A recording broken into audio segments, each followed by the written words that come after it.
It is arguably the most consequential sentence ever written in the history of self-government.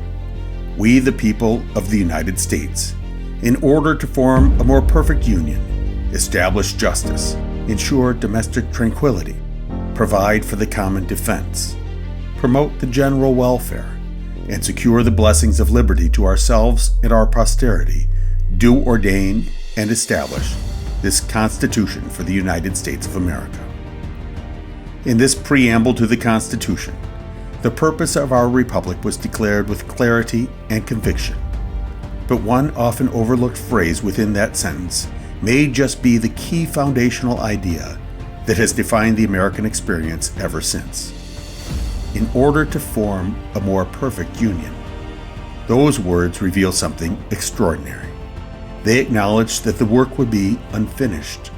They recognized that our republic would be a living enterprise, refined across generations. They call each new era of Americans to the solemn responsibility of drawing us closer to an ideal that may never be fully attained, but must always be pursued.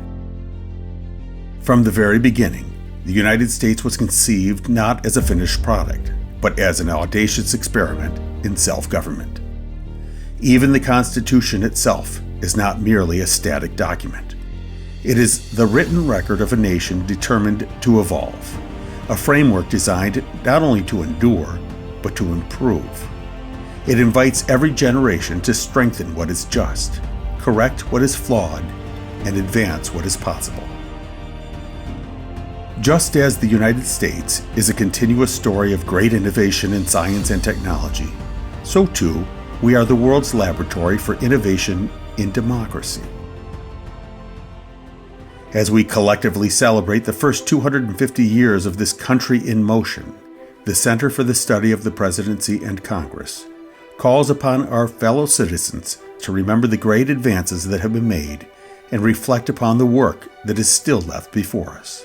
To take inspiration from the key moments in our history where citizens have come together to improve upon the American story. At our founding, slavery stained the promise of liberty. Women were denied the ballot. Native Americans were excluded from citizenship.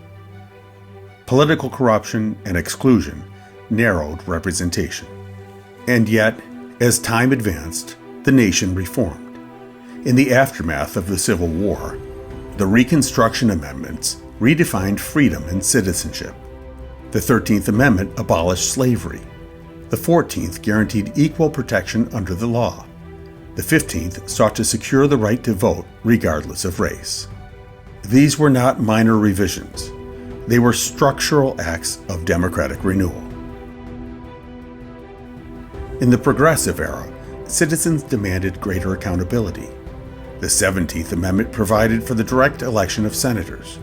State reforms introduced initiative, referendum, and recall, placing new tools directly in the hands of the people. Women organized, marched, and persisted, and the 19th Amendment ultimately expanded suffrage nationwide. As we marched further into the 20th century, even more reform took root. Primary elections replaced closed conventions. The Voting Rights Act strengthened access to the ballot. Presidential debates opened campaigns to public scrutiny. Campaign finance laws evolved. New models, including nonpartisan primaries, emerged as efforts to reduce polarization and dysfunction and renew civic trust. Across 2.5 centuries, innovation has been constant. Each generation inherited an imperfect system and left it better than they found it, proving once again that reform is not a rejection of the American tradition. Reform is the American tradition. And now, it is our turn. We have inherited a democracy shaped by sacrifice, debate, and steady improvement. It was curated by those who came before us, strengthened by abolitionists and suffragists, reformers and civil rights leaders, lawmakers and citizens who believed the American promise was worth defending and expanding. Yet today we find our nation beset with troubling divisions, and so this generation must now move forward in a spirit of cooperation and bipartisanship to contribute our own ideas, to this great experiment in democracy. We must preserve the constitutional principles that anchor us, even as we improve the institutions that serve us.